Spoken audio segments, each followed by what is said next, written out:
pastor, o que você achou da música tema? E eu até falei para ela assim, eu achei muito bonito, mas ela é difícil de cantar, parece, né? Mas eu confesso para vocês que agora sentado ali, acho que eu prestei um pouco mais atenção na letra. E eu não sei se você fez isso. Diz assim, olha, por tanto tempo vivi como escravo dos meus desejos e medos, até que eu entendi que Cristo é tudo para mim, e só nele sou completo e restaurado.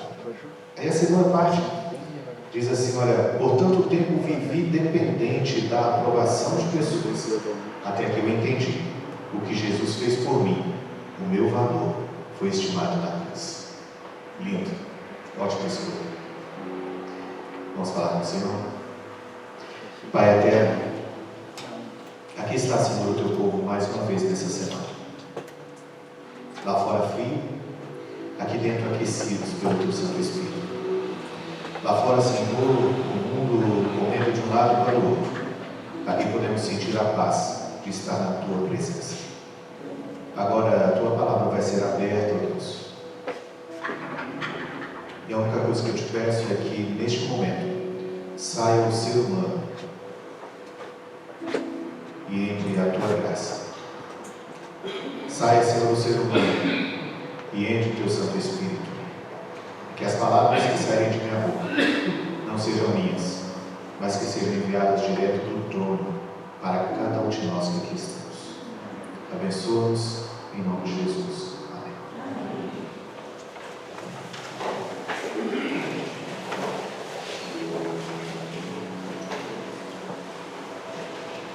Nossa segunda noite. E como é bom poder estar mais uma vez na casa de Deus. E como é bom poder ver vocês aqui. Eu confesso que na segunda-feira é aquele dia que a gente fica assim, né? Será que vai vir alguém? Porque segunda-feira o dia é difícil, né? Começar sempre é difícil, seja o que for, né? E a segunda-feira é um daqueles dias que a gente sempre tem uma dificuldade a mais. Aí para completar o frio, né? Eu não sei o que diz a previsão do tempo de vocês, mas hoje mais cedo eu olhei a previsão do tempo no meu celular e estava escrito assim, previsão de neve para amanhã.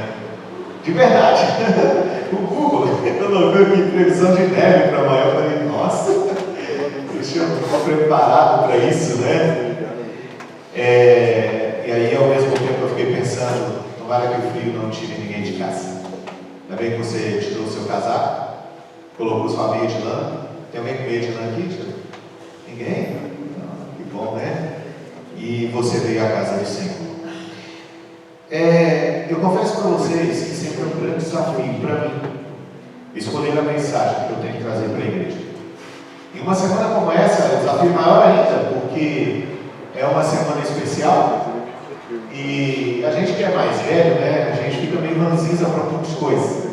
E uma delas que eu percebo em mim é que às vezes eu recebo toda a programação da igreja, né, vem lá um sermonário e como é difícil pegar um sermão de uma outra pessoa que escreveu, que estava tudo na cabeça dele quando ele escreveu e pegar aquilo ali e falar, agora eu vou traduzir isso para a igreja, é bem complicado.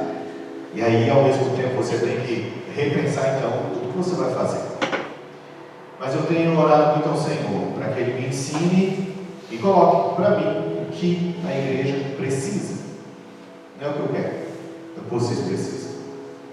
Nessa noite, eu quero convidar você a refletir um pouco comigo num tema na Palavra de Deus que ele é assim, importante. Ele traz para nós uma ideia muito clara da vida que vivemos, porque o tema de hoje ele vai falar de uma maneira muito forte, especialmente no que diz respeito a decisões que precisamos muitas vezes tomar na vida. E a maioria dessas decisões, queridos, existem coisas que nos impedem a tomar a decisão e outras que nos impedem. E o tema que eu dei para a mensagem de hoje é como Jesus tratou os temerosos. Sabe se tem alguém temeroso aqui? A palavra temeroso, ela vem de temer, né? Ou ter medo. Não é aquele medo, talvez, crônico, não. É o medo que, às vezes, de olhar para as coisas e ter medo das consequências, né? Quantas vezes na vida a gente faz escolhas, e ao fazermos as nossas escolhas, o não é da escolha em si, é do que vem depois da escolha. Porque as consequências de todas as escolhas, nós vamos ter que arcar com elas, sejam quais forem. Eu imagino que nessa noite aqui, cada um de vocês tomam decisões na vida, e dizem por aí que nós tomamos aproximadamente 4.000 decisões por dia. Eu falei isso aqui um dia para vocês, 4.000 decisões por dia. Nós enfrentamos o medo em algum momento da vida. Desde pequenos, temos medo de trovão, temos medo de relâmpago. Ao longo da vida surge medo de mudança, medo das perdas, medo da morte. O medo, queridos, ele é tão antigo quanto o próprio pecado. Em Gênesis 3, verso 10, a Bíblia diz que após Adão pecar, ele se escondeu de Deus, e quando Deus chamou Adão respondeu o quê? Eu ouvi a tua voz no jardim, tive o quê? Tive medo, e por isso me escondi. Em Apocalipse 21, verso 8, os temerosos, queridos, são listados entre aqueles que terão um fim trágico.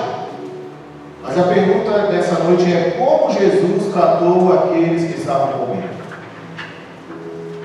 Na verdade, todo o tema dessa semana é mostrar para vocês como Jesus tratava as pessoas de uma forma geral. Como Jesus tratava as pessoas na sua individualidade. E é interessante que às vezes na igreja nós achamos que Jesus ele trata a gente como comunidade de uma forma geral. Ele faz isso. Por isso que a gente se encontra dentro da igreja às vezes para estarmos juntos. Mas o mais importante de tudo isso é que Jesus ele consegue olhar cada um de nós individualmente.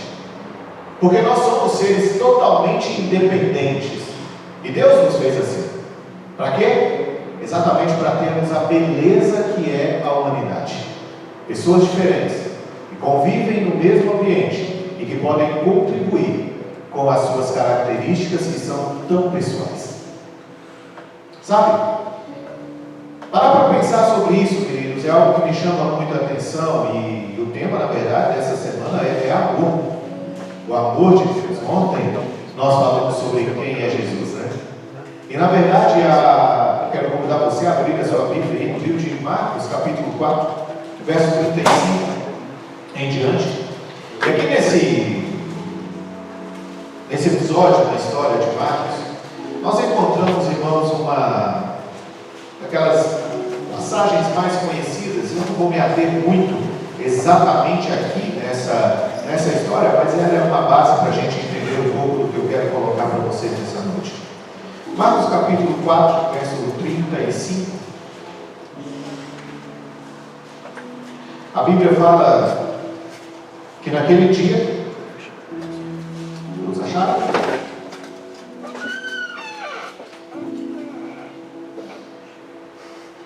Vamos lá. Naquele dia, sendo já tarde, disse-lhe Jesus: passemos para outra margem. E eles, despedindo a multidão, levaram assim como estava no barco, e outros barcos o seguiam. Ora, levantou-se um grande temporal de vento, as ondas se arremessavam contra o barco, de modo que o mesmo já estava a encher-se de água. E Jesus estava na popa, dormindo sobre o travesseiro. Eles o despertaram e lhe disseram: mestre, não te importa que pereçamos? E ele, despertando, repreendeu o vento e disse ao mar: acalma-te, emudece. O vento se aquietou e fez-se grande bonança. Então lhes disse: por que sois assim tímidos? Como é que não tendes fé? E eles, possuídos de grande temor, diziam uns aos outros: quem é este, que até o vento e o mar lhe obedecem? Lembra de ontem? Quem é Jesus? Interessante que o texto que eu acabei de ler para vocês termina com os discípulos fazendo exatamente essa pergunta: quem é este? E essa pergunta vocês vão perceber, irmãos, que a humanidade ela sempre vai fazer, principalmente quando consegue enxergar o poder de Deus, quando consegue enxergar a autoridade de Deus através de Jesus, quando consegue enxergar como que um homem pode fazer a diferença de uma forma tão intensa, de forma tão individual, nas menores coisas, nos pormenores da vida de cada um de nós. E isso, queridos, é para a gente entender que o Senhor não nos criou como alguém cria, por exemplo, um relógio, deixou funcionando e depois disse: se vira. Não.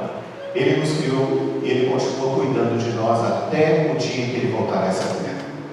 Agora, essa história é interessante porque ela nos dá alguns indicativos de como Jesus ele lida com os temerosos.